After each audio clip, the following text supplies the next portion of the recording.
Come on then, let's do it. Let's have a discussion about the GOAT, the greatest of all time in rugby, a conversation that has been started in recent days since Antoine Dupont won with his French colleagues the gold medal at the Olympics, adding to the huge number of medals that he's accumulating, the incredible performances that he's been demonstrating that has led many people to say that he is the greatest we've ever seen.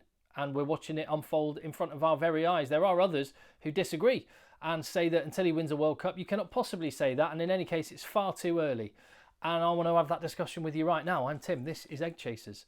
Tell me what you think in the comments down below. Give the video a thumbs up, help me spread the word and this discussion to other people. And if you appreciate the content on the channel, please hit subscribe. Would love it if you would. So yeah, just a flavour of some of the articles that have been published in the last couple of days since the Olympic final. Some people saying, oh, he's now in the mix to be considered the greatest. Others saying, even before he won the gold medal, he should be considered the greatest. And others saying that he's on the route to greatness, and some saying, whoa, you can't possibly have that discussion, pointing out that he's never won a World Cup, for example. And well, I think what I'd say about that is first and foremost, rugby's a team sport. So some people would say this conversation is completely redundant, because how can you possibly pick out an individual when the essence of the teams that do the greatest performances is they are the best team? And do you know what? I've got some sympathy with that point, because rugby, more than most sports, more than maybe any sport, I mean, put Dan Carter behind a scrum that's going backwards and he suddenly doesn't look like the Dan Carter we know. So I kind of get the point that rugby's a team sport. Equally, how do you compare players across eras, even in the same position? You've got Gareth Edwards in that photo with George Gregan and with Antoine Dupont. How three amazing scrum halves, but how can you possibly pick which one's the best? There was different levels of professionalism and conditioning. The laws of the game were slightly different. In Gareth Edwards' era, there weren't Rugby World Cups to judge as a metric. So how can you compare? It is quite a difficult thing to do, let alone comparing a scrum half with a tight head prop or a loose head prop or whatever, someone up right in the front in the engine room scrummaging. Or how can you compare a scrum half and a prop to a second row and all the line out and breakdown work that they do? Rugby is unique in the different roles and just how diverse the type of people that play in the same team are. And that's what makes rugby really special. That also makes this conversation about the greatest really, really difficult. So I thought, let's just step back a second and what can we agree on? What common ground can we find on this first? And I think we can agree, or certainly I'll put it out there and you tell me if you disagree. This is the greatest player on the planet right now. There are other incredible players, but I think the greatness of Antoine Dupont stands out above the other greats that you could point to. Or at the very least, even if you don't agree with that, this is one of the very greatest players on earth right now. And let's agree, he's someone that people are going to talk about and play highlights of and discuss in rugby club bars for decades and decades to come. If we can agree on that, then first and foremost, let's just enjoy him, because we've got someone that people are going to talk about for years to come, and we have the privilege of being able to watch him perform right now in real time as it's happening. So as I've said before on the channel, every single time I've been fortunate enough to watch this player in person in a stadium, like I did at the Rugby World Cup in France, like I did do at the Champions Cup final, and I have done a bunch of times in the past. I am grateful every single time, because watching this guy is something that I feel wow, he is special. Of that, there's no question. And from there, we can build on the conversation about how you even go about assessing who is the greatest. In other sports, well, I mean, just look at American football, for example. Tom Brady is the greatest. The quarterback is a unique position on an American football pitch. They have a huge amount of influence, more than any other position, on how a game goes. So, and he's got more Super Bowl wins than anybody. So not only is Tom Brady the greatest, he is one of the few athletes in any sport ever who was declared the greatest whilst he was still playing. Other sports have much easier metrics. Usain Bolt, he's the GOAT because he's got the world record, and he managed to get the world record in an Olympic final. Just the cherry on top of the icing on top of the cake. He is the greatest, and he will be the greatest until his score is beaten, his time is beaten. Rugby's much more complicated. It's a bit more like boxing. You've got to judge across eras. You've got different types of styles. We'll never know who would have won in a fight between Muhammad Ali and Mike Tyson, let alone, because those are in the same weight class, let alone how do you compare Mike Tyson with Floyd Mayweather? So in sports like boxing, same with rugby, it becomes much, much more subjective. But what we do have is the Rugby World Cup. That's the pinnacle of our sport, isn't it? So how important, how much weight should you give to players that have lifted that when you're discussing the greatest of all time? For some people, it's an absolute non-negotiable. You cannot be the GOAT unless you've lifted that. What do you think about that? It's certainly the case with football. When you think about the greatest footballers of all time, Lionel Messi really, across the board, has only now been fully in the conversation of being the greatest now that he's won a rugby, now that he's won a World Cup. Before that, people were saying Maradona and Pele and the like and Zidane were greater. But now Lionel Messi can be in that conversation, but a lot of people would say that's the reason why Cristiano Ronaldo cannot be regarded as the GOAT. For what it's worth, and my own opinion, Maradona, GOAT, 100%. But it's subjective. Like I say, how much weight do you give to the Rugby World Cup? And if you give weight to the Rugby World Cup, then Antoine Dupont is behind Richie McCaw. He's behind Dan Carter and Aaron Smith and Peter-Steph Dutoit and Sia Khaleesi and Cheslin Colby and Johnny Wilkinson and loads of other players besides. I understand that logic, but I do have some issues with saying that Rugby World Cup, if you don't win it, you can't be considered the greatest. Firstly, it overestimates the importance of any individual player in what I've talked about earlier, a team sport. Such a team sport. Again, think about, all the work that Richie McCaw does at the breakdown to win penalties. If he didn't have Dan Carter there to slot over the goals, or a great backline to finish scores off, or a brilliant pack to go and assert their dominance, same goes. If Dan Carter's playing behind a absolutely bobbins pack of forwards, he doesn't win those World Cups and he's not the greatest. So rugby is a team sport. So I don't like the saying you have to have won a World Cup to be regarded as the greatest. Secondly, Matt Dawson is a scrum half that's won the Rugby World Cup, and he was brilliant for England in 2003.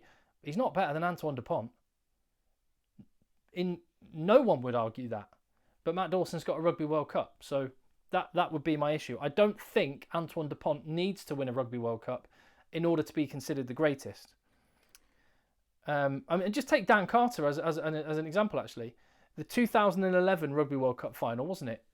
Dan Carter was injured and New Zealand still won. The 2015 Rugby World Cup, there's a strong argument to make New Zealand were that good as a team and that much better than their opponents that whoever, as long as they were a decent All Black fly half, they were going to win the Rugby World Cup. That doesn't take away from the fact this guy is probably the greatest fly half of all time and one of the greatest players of all time, full stop. Jonah Lomu. He didn't win a World Cup, so what do you say? Sorry, Jonah, you can't be considered the greatest. So I don't like the Rugby World Cup metric. I think when I think about the Rugby World Cup as well, 9 months ago in France, we'll never know what would have happened had Antoine Dupont not broken his cheekbone.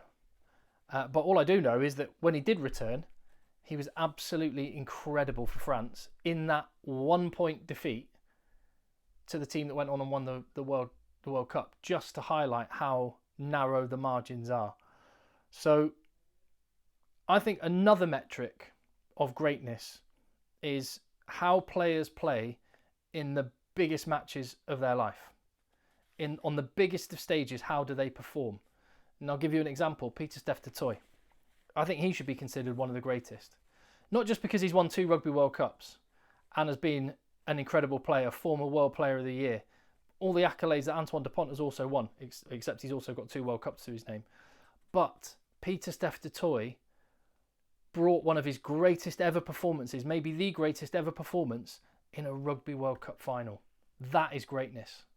That is greatness. When the stage is that big and all the players you're playing with are that good, to still stand out head and shoulders above the others, that is greatness right there.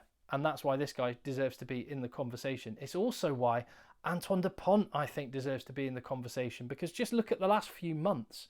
A Champions Cup final, the biggest club game in the world, he's man of the match in a game that razor-thin margins. He's man of the match. Jamison Gibson-Park, if you had two Jamison Gibson-Parks, one playing for Leinster, one playing for Toulouse, Toulouse don't win that game. That's greatness. Top 14 final. Man of the match. In a team you can talk about, oh, Toulouse have got an amazing team, they're full of star-studded players, of course they were going to win the top 14. Yeah, but out of all of those top players, the best player on the pitch. That's greatness. And then we saw it at the Olympic Games. He hasn't been playing sevens very long. The impact that he had when he came on in that final against a team that have never ever lost an Olympic sevens match, Fiji, and he came on and changed the game. That first break, the first time he touched the ball, that's greatness. That mentality is elite. And that's why I think he absolutely deserves to be in the conversation as one of the greatest. But just to emphasise the challenge, let me give you 15 names, okay? Rugby's a team of teams of 15. I'll give you 15 people that should be in the conversation, completely apart from Antoine Dupont, in no particular order. Richie McCaw, Dan Carter, absolutely. Peter Steph-Totoy, as I've already talked about. Johnny Wilkinson, talk about people getting man of the match in World Cup finals. There's another, that's greatness. Sergio Parise, quite often overlooked because he plays for Italy. What if Richie McCaw was Italian? There's an argument, if Richie McCaw was Italian, Sergio Parise would still be regarded as the greatest Italian rugby player of all time. He's that good. And yeah, it was never ever going to win a World Cup or a Six Nations or anything like that. But what a player. Brian Habana, huge performances in massive games. Had abilities that we'd never seen before and finishing that was just from the gods. Martin Johnson, leadership, one of the greatest locks of all time, maybe the greatest. Lions Tour victories, World Cup wins, what a player. Brian O'Driscoll, again, never got past the World Cup quarter-final, no Irishman has. But the performances on Lions Tours, Grand Slams, he is one of the greatest Irish players of all time and will be considered as one of the greatest centres of all time and should be in the conversation at least for the GOAT. Jonah Lomu never won a World Cup, changed the game, the rugby's first global superstar. Gareth Edwards, skills people had never seen before, such natural instinctive talent, very much like Antoine Dupont, pre-professionalism, so it's hard to judge. Aaron Smith, a lot of people would say Antoine Dupont's not the best scrum half of all time. Aaron Smith is, with 2 World Cup wins to his name and an incredible player. You've got George Gregan as well, who's won a World Cup and been an amazing scrum half. You've got Willie John McBride, who for his leadership and an invincible Lions Tour and in a totally different era, uniting factions through the Troubles in Ireland, and for everything off the field as well as on it, he deserves to be regarded as one of the greats. Serge Blanco, one of the most natural, talented rugby players we've ever seen. I've already mentioned Os Durant. There's 15, and Antoine Dupont is absolutely in the conversation. So, out of all the names I've just mentioned, I'm not going to say he is the greatest, Antoine Dupont. I'm going to say he's up there with those incredible names that I've just mentioned. And there are others that I haven't mentioned that would be worthy of conversation. But what I'll say is, I believe he's near the top. He's towards the top of that list of names I just gave you. And he hasn't won a World Cup yet. But even at the age of 27, even with the rugby he's still got to play, already I regard Antoine Dupont, my personal opinion, as somewhere towards the top of that list of players that I've already mentioned. And so to wrap it up, all I'll actually say is you may believe he's the GOAT already. You may believe he cannot be the GOAT until he wins a Rugby World Cup. For me, he's in the conversation. For me, he's a strong contender in the conversation. And that fact alone, and the fact that he's 27 and got a lot of rugby still to play, means that again, just to go back to it, I feel so grateful to be alive at a time when Antoine Dupont is playing rugby. And I cannot wait to cover more of what he does in the remainder of his career and in the years to come on this channel. So thank you very much for watching. Give me your thoughts in the comments down below. Where do you stand? How do we even decide who the GOAT is? What are the criteria? And who would you say should deserve that accolade right now? Let me know in the comments. Give the video a thumbs up. Hit subscribe. See you on the next one.